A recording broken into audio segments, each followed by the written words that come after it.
How to disable notifications in Uber Eats.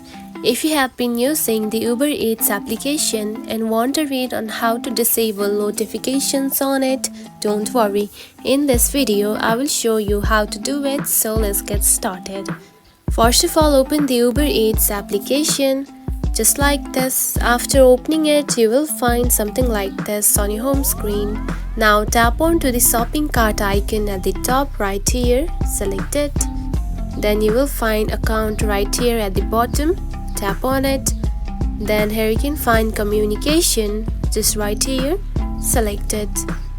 Now tap on to push notifications just right here. Select it. Now here you can find the notification categories right here, which are promotional offers, membership, product updates and news, recommendations, reminders and feedback. Now to disable them, simply tap onto this right button right here, just like this. And now you can see you have simply disabled it. Now go back and simply tap on to save changes.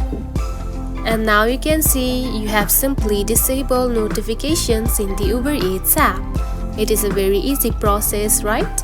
If you found this video helpful, don't forget to like and subscribe for more tips. Thanks for watching.